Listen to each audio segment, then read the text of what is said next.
सामने से होगा क्या, क्या स्कोप है, इसकी पढ़ाई करने के बाद आपको कहाँ कहाँ जॉब मिलने की संभावना है, क्या क्या काम आप कर पाएंगे। उसमें सबसे पहला है, दो तरह का एरिया है, एक है कोर एरिया और दूसरा है पेरिफेरल एरिया। जो इसका मुख्य केंद्र बिंदु है वह पहला है कि यदि आप क्लिनिकल साइकोलॉजी का कोर्स आप एमए तक कर लेते हैं उसके बाद आप क्या क्या कर सकते हैं।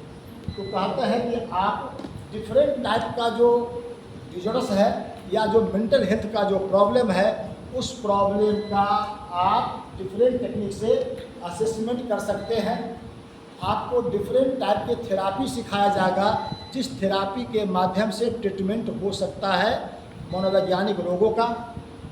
उसके बाद कौन कौन प्रिवेंटिव मेजर्स लिया जाए, कैसे सोशल अवेयरनेस लाया जाए ताकि आप उन बीमारियों को दूर कर सकें। तो यह 3 प्रकार के रोल आपको वहाँ पर आपको एमए पास करने के बाद यह मिल सकता है और आपका जॉब प्रोस्पेक्ट वहाँ हो सकता है। इसके अलावा भी क्या है, आपकी जॉब हॉस्पिटल में हो सकता है। एक जानकारी आपको दे दें कि हमारे बिहार राज्य में मोटा मोटी 450 ब्लॉक हैं। हर ब्लॉक में कम से कम 3 काउंसलर या साइकोलॉजिस्ट की बहाली होती है, कम से कम 3। तो 450 को 3 से गुना कर दें तो 1300-1400 आपको मोटा मोटी वह हो जाता है। इसके अलावा हमारे बिहार में ही यदि बात करें तो 38 जिला अस्पताल हैं। हर जिला अस्पताल में साइकोलॉजिस्ट की बहाली होती है, वहाँ पर आपको इस जॉब मिलने की संभावना हो सकती है। इसके अलावा बहुत सारे गवर्नमेंट के और प्राइवेट रिहेबिलिटेशन सेंटर हैं जहाँ पर आप जो बीमारी आपको हुआ है उससे कैसे सुधार किया जा सके, कैसे उसमें कमी लाई जा सके, उसके लिए ढेर सारे प्राइवेट और सरकारी रिहेबिलिटेशन सेंटर है जहाँ पर भी आपको जॉब का प्रोस्पेक्ट बनता है, वहाँ आपका प्लेसमेंट हो सकता है। इसके अलावा है बहुत सारे मेंटल हेल्थ क्लिनिक्स हैं जहाँ भी आपका स्कोप बनता है। इसके अलावा स्कूल में एक नया कंसेप्ट आया है, सरकार ने तय किया है कि जितने भी +2 स्कूल होंगे वहाँ हर जगह एक काउंसलर की बहाली होगी। एक काउंसलर हर स्कूल में होगा। अब तक लागू नहीं हुआ है लेकिन आने वाले भविष्य में हो सकता है कि यह लागू हो जाए, दोनों तरह का, सरकारी में भी और प्राइवेट स्कूल में भी। तो वहाँ भी आपका बेहतर जॉब प्रोस्पेक्ट हो सकता है। और सबसे लास्ट में है कि आप चाहें तो प्राइवेट प्रैक्टिस कर सकते हैं। जो प्रॉब्लम वाले लोग हैं वह आपके पास आते हैं तो उनके प्रॉब्लम का निदान प्राइवेट क्लिनिक को करके आप कर सकते हैं। लेकिन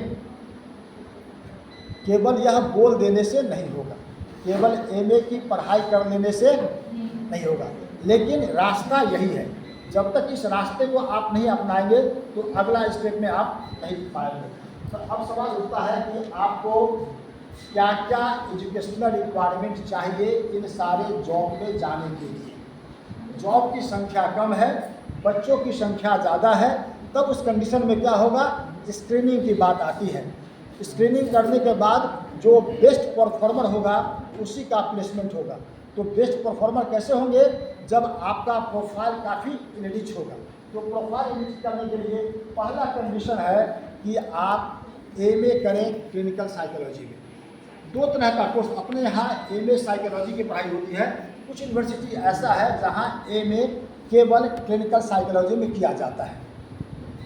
तो यदि आपने एमए कर लिया है क्लिनिकल साइकोलॉजी में, उसके बाद आप आगे की डिग्री है उसका नाम है पीएचडी या साइक डी नाम है। एक नया डिग्री आया है जो साइकोलॉजी में डॉक्टरेट की डिग्री दी जाती है, जिसको कहते हैं साइकी डी। यह डिग्री आप कर लें।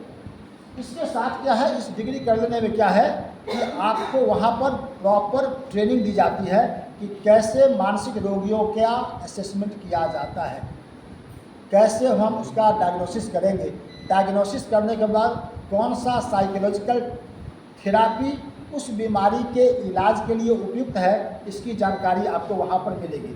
जब रिगरस ट्रेनिंग होगा तब क्या होगा कि आप किसी मानसिक रोगी का बेहतर इलाज आप कर सकेंगे। इसके साथ कुछ कंडीशंस हैं। जैसे डॉक्टर जब MBBS करता है तब तक वह प्रैक्टिस नहीं कर सकता है जब तक कि उसको MCI से रजिस्ट्रेशन नहीं मिलता है, मेडिकल काउंसिल ऑफ इंडिया से रजिस्ट्रेशन नहीं मिलता है, तब तक कोई भी MBBS पास बच्चा प्रैक्टिस नहीं कर सकता है।